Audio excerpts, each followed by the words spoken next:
Shalom, saudara, di tengah hiruk pikuk dunia yang haus akan kekuasaan, di mana raja atau seorang pemimpin akan duduk di singgasana megah atau kursi empuk yang nyaman, kemudian dikelilingi oleh kemewahan, dijaga ketat oleh pasukan pilihan. Ada satu raja, saudara, yang memilih jalan berbeda.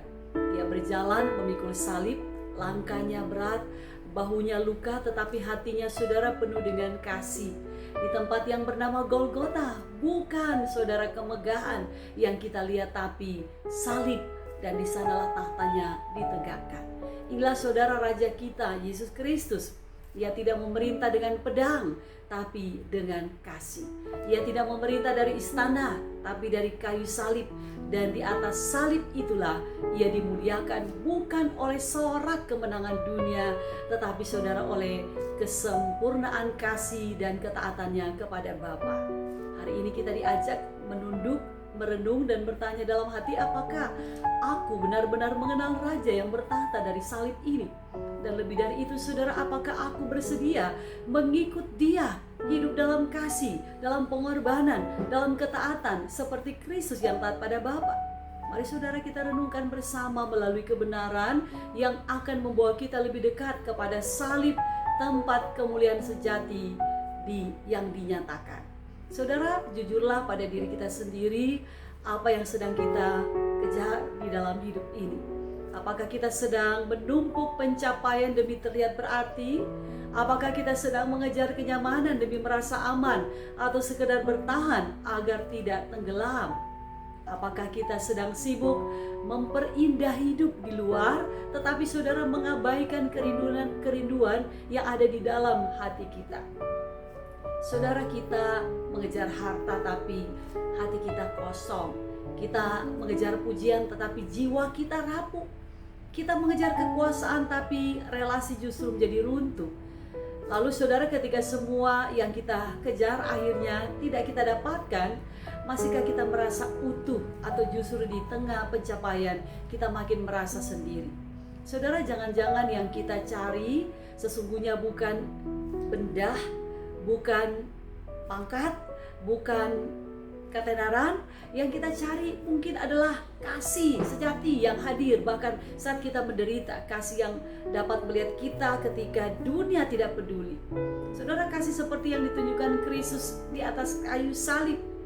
Mari kita berhenti sejenak dan pikirkan ini, bagaimana jika semua yang kita kejar itu, jabatan, kekayaan, pengakuan, hanyalah sebuah fata morgana?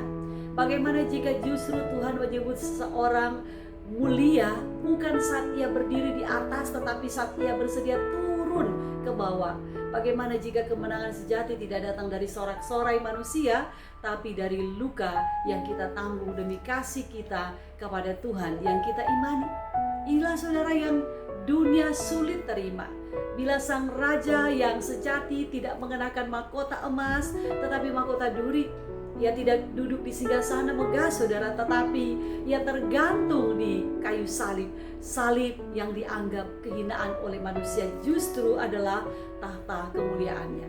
Saudara, mari kita melihat bagaimana Yohanes membuka mata kita bahwa kemuliaan Kristus datang dari penyerahan, dari ketaatan yang sempurna kepada Bapanya.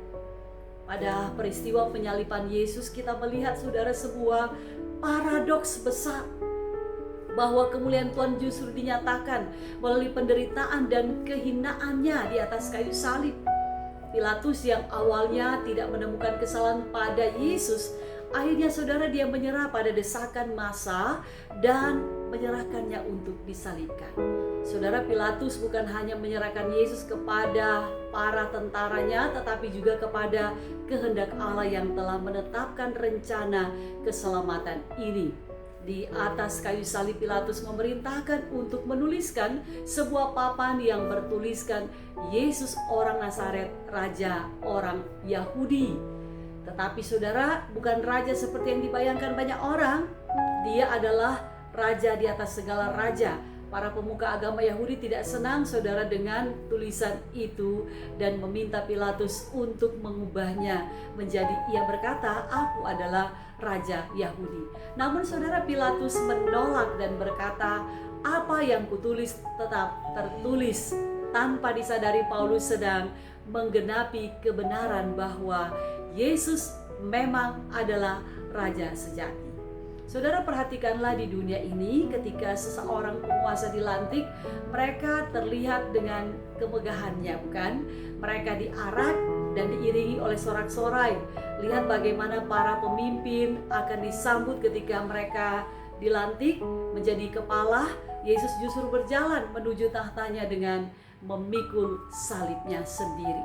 Ia diiringi dengan apa, saudara? Ejekan, cemoohan, dan di sini Yohanes menggunakan, saudara, kata memikul sama dengan menanggung beban berat, tetapi dengan penuh kesabaran. Yesus dibawa ke Golgota, yakni tempat tengkorak.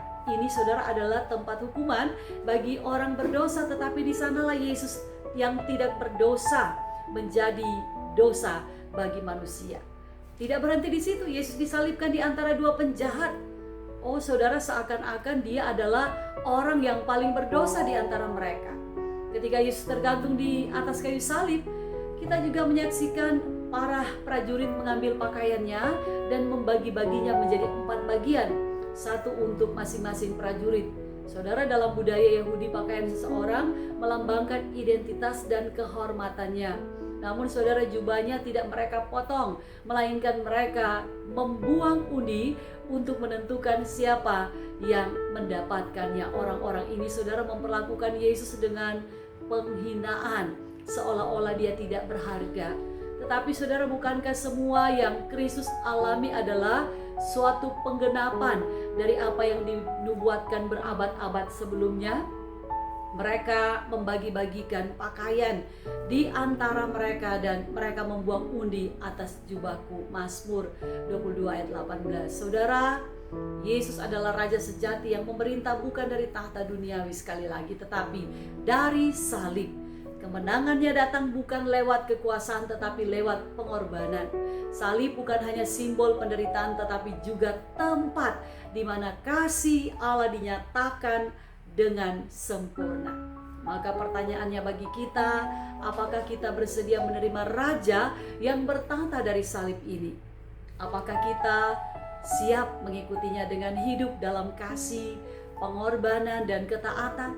Kiranya, saudara, kita semua semakin memahami bahwa kemuliaan sejati bukanlah tentang apa yang dunia anggap besar, tetapi tentang bagaimana kita hidup dalam kasih dan pengorbanan bagi sesama seperti yang telah Yesus teladankan bagi kita. Saudara, suatu hari di sebuah sekolah dasar ada kegiatan lomba Raja dan Ratu sehari. Setiap kelas diminta oleh guru mereka memilih satu anak untuk menjadi raja atau ratu dan menghias kursi khusus yang akan menjadi tahta mereka. Anak-anak begitu bersemangat, saudara. Ada yang membawa kardus besar yang dicat emas, dihias dengan kain satin, kertas kilat, dan stiker berkilau. Mereka mengenakan mahkota dan kertas karton yang mengkilap itu dan duduk dengan bangga di atas tahta yang mereka buat, kemudian disoraki dan dieluk-elukan oleh teman-teman sekelas. Namun, saudara, ada satu anak laki-laki bernama Aldi yang berbeda. Ia tidak membawa kursi emas atau mengenakan pakaian megah. Ia hanya duduk diam di atas bangku kayu tua milik sekolah. Bajunya berbeda.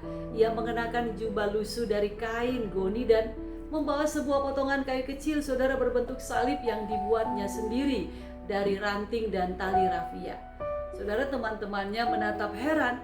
Sebagian bahkan, saudara, tertawa dan mengejeknya. "Mana tahta kamu, Aldi? Mana mahkotamu?" Tapi, saudara, Aldi menjawab begini dengan tenang. Ia berkata, "Aku ingin menunjukkan Raja yang sejati, Yesus. Dia tidak duduk di atas kursi emas, dia duduk di atas salib. Dia bukan raja karena kekayaannya, tapi karena kasih dan pengorbanannya." Saudara, guru yang menilai pun terdiam haru. Di tengah lomba yang penuh warna dan hiasan, hanya satu anak yang benar-benar memahami arti menjadi raja. Bukan soal pada kemegahan di luar, tetapi tentang hati yang mengasihi dan rela berkorban.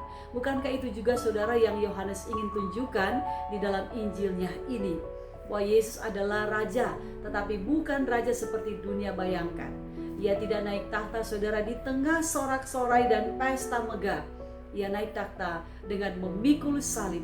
Ia dihina, disalibkan di antara penjahat, dan bahkan jubahnya saudara diperebutkan seperti barang tidak berharga. Namun saudara, justru di sanalah kemuliaan Allah itu dinyatakan. Salib adalah tahta raja kita, bukan dari emas tapi dari kayu, bukan diselimuti kemuliaan dunia tetapi dibasahi darah kasih yang menyelamatkan.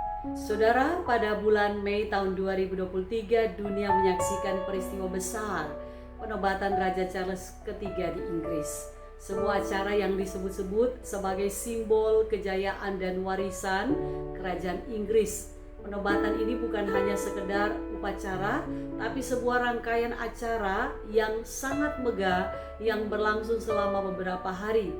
Ada arak-arakan kereta emas, ada parade militer, ada iringan musik kerajaan, ada pakaian kebesaran yang dibuat khusus, dan makanan mewah yang disajikan untuk para tamu dari seluruh dunia. Saudara, biaya acara ini bahkan mencapai ratusan juta pound sterling. Kamera dunia tertuju pada satu orang, Raja Charles, yang dilantik dan dimahkotai dengan mahkota emas bertabur permata di dalam gereja Westminster Abbey yang penuh cahaya dan sorak-sorai. Semua kemegahan ini dibuat untuk menyambut seorang raja dunia. Tetapi saudara, mari kita bandingkan dengan penobatan Yesus Raja di atas segala raja. Yesus tidak diarak saudara di atas kereta emas, tetapi berjalan memikul salibnya di jalan berbatu.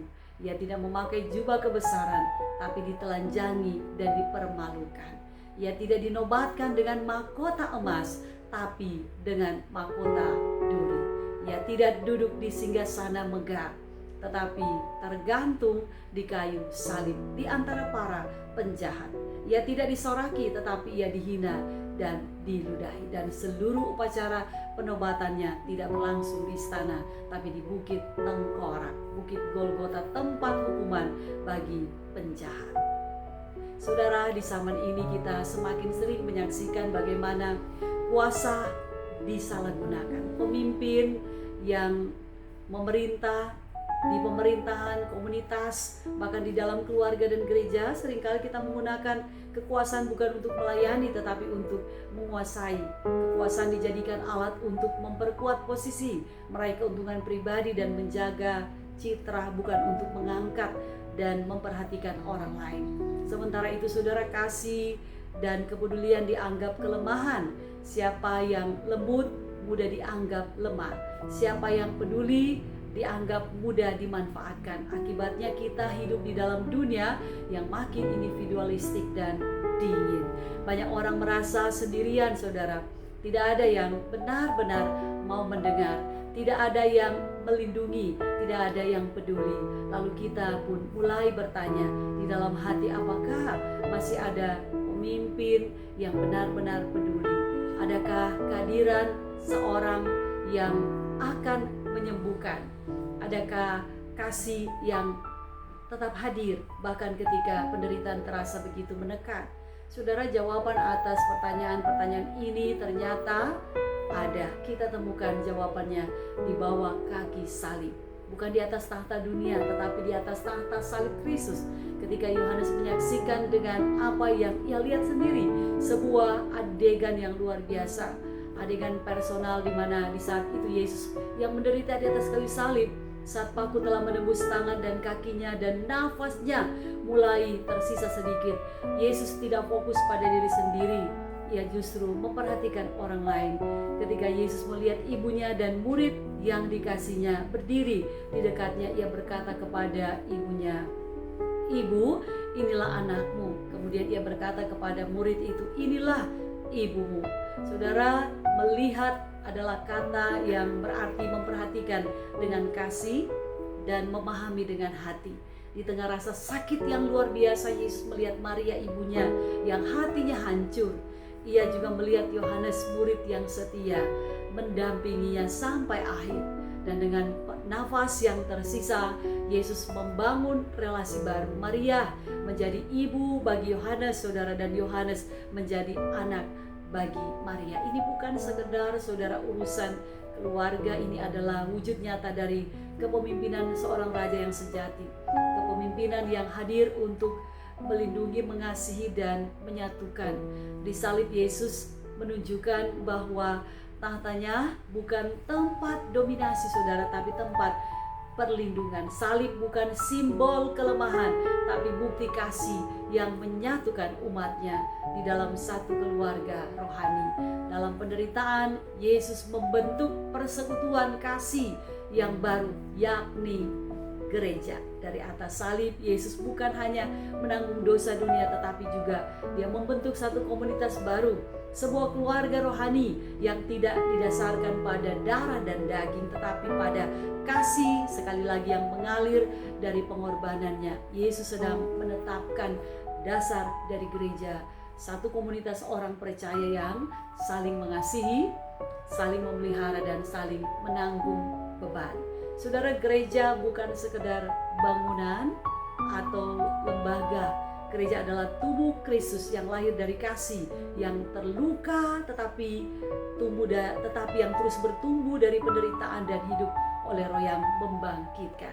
Dari luka Yesus kita dipersatukan, dari darahnya kita dibersihkan, dari kasihnya kita dipanggil untuk menjadi saudara satu terhadap yang lain. Kita mengasihi sebagaimana Kristus telah mengasihi kita. Saudara-saudara yang dikasihi Tuhan, di sebuah kota kecil terjadi kecelakaan hebat di malam hari. Sebuah truk besar menabrak mobil yang membawa seorang ibu dan anak perempuan kecil, kira-kira berusia 7 tahun. Sang ibu meninggal di tempat. Sang anak, namanya saudara, adalah Mia. Ia masih hidup tapi kritis. Ia butuh operasi besar dan secepatnya. Tapi ada satu masalah saudara, rumah sakit kekurangan darah dan golongan darah Mia sangat langka. Di ruang tunggu sang ayah, Pak Damar, dia baru tiba, nafasnya saudara masih terengah, baju penuh lumpur karena baru pulang dari pekerjaan kasar sebagai kuli bangunan. Ketika dokter menjelaskan situasi yang sedang dialami anaknya, ayahnya tidak berpikir 2 kali. Apa golongan darah saya cocok? Kata Bapak Damar. Dokter mengeceknya dan ternyata cocok. Kami bisa lakukan transfusi langsung. Tapi prosedur ini berisiko untuk Anda. Bisa lemah, bahkan gagal jantung. Apakah kau siap? Saudara, Pak Damar menatap kaca ruang operasi. Di baliknya ada anaknya Mia terbaring tak sadarkan diri. Tubuh mumilnya dipenuhi selang dan kabel. Dia sedang tidak sadarkan diri. Kalau saya harus lemah, maka saya tahu anakku akan kuat. Aku rela melakukannya, bisiknya pelan. Saudara, transfusi dimulai di saat tubuh anaknya diisi darah. Kehidupan tubuh sang ayah mulai lemah. Di tengah proses, ia memanggil suster dengan suara pelan. Kalau saya tak bangun, tolong bilang ke Mia, ayahnya tetap bersamanya sampai akhir. Saudara, beberapa jam kemudian Mia terbangun. Ia selamat, tapi ayahnya sayangnya tidak pernah membuka matanya lagi. Saudara, itulah kasih seorang ayah, kasih yang tak berpikir soal nyawanya sendiri, kasih yang hadir di dalam penderitaan, kasih yang memerintah bukan dari tempat tinggi tapi dari tempat pengorbanan. Dia tidak berkata, aku memimpin rumah tangga, turuti aku. Ia berkata, aku akan memberikan hidupku agar kamu bisa hidup. Saudara-saudara, bukankah ini gambaran Yesus di salib? Saat dunia sibuk mencari pemimpin yang kuat untuk berkuasa, kita menemukan pemimpin sejati di atas kayu salib. Yesus yang dalam penderitaannya masih memperhatikan orang lain ketika ia berkata kepada ibunya dan muridnya, ibu inilah anakmu dan anak inilah ibu. Di saat dunia memerintah dengan dominasi, maka Kristus memerintah dengan air mata dan kasih. Saudara, pemimpin sejati bukan yang berdiri di atas, tapi yang rela runtuh agar orang lain bisa berdiri. Saudara-saudara yang terkasih, hari ini kita ditantang untuk mengambil suatu keputusan yang paling penting di dalam hidup kita. Siapa yang akan menjadi raja atas hidup kita? Apakah di tengah dunia yang memuja kekuasaan, yang menilai keberhasilan dari beberapa tinggi jabatan seseorang, yang hanya bertepuk tangan bagi siapa yang paling kuat, paling berpengaruh, yang mengukur martabat manusia dari jumlah pengikut di media sosial dan dari seberapa mewah gaya hidup yang dipertontonkan orang. Yesus tampil dengan cara yang sangat berbeda. Ia tidak datang, saudara, dengan pasukan atau parade kemenangan. Dia tidak duduk, saudara, di kursi megah di istana dunia. Ia tidak mengenakan mahkota emas, tetapi mahkota duri yang menyakitkan. Ia tidak disambut, saudara, dengan pujian manusia, melainkan dengan ejekan dan cemooh. Ia tidak naik takhta megah, tetapi dipaku di kayu salib, dan ia dihina, diremehkan, ditolak. Yesus tidak memilih jalan yang disanjung dunia. Dia menuju satu peristiwa pengorbanan yang luar biasa, jalan salib, jalan kasih, jalan pengorbanan, jalan yang sepi dari sorotan, tapi penuh kuasa yang menyelamatkan. Jadi sekarang mari, saudara, kita bertanya pada diri kita, beranikah aku menjadikan Yesus benar-benar Raja di dalam kehidupan kita? Maukah kita mengikuti apa yang telah diteladankan, bukan di jalan gemerlap kemenangan menurut dunia, tapi di jalan kasih dengan kerendahan hati dan ketaatan yang sejati? Dan apakah kita benar-benar sanggup? Apakah kita sungguh-sungguh mau memilih Yesus yang hina seperti Dia telah memilih kita, dan kita pun membuka hidup kita bagi Dia? Saudara-saudara yang dikasih oleh Tuhan kita Yesus Kristus, jika ya, maka mulailah hari ini, saudara, tundukkan hatimu pada firman-Nya, berjalanlah di dalam kasih-Nya. Bukan, saudara, sebuah gengsi. Berdoalah bukan hanya saat kau butuh, tapi karena engkau mau dipimpin oleh Sang Raja. Amin.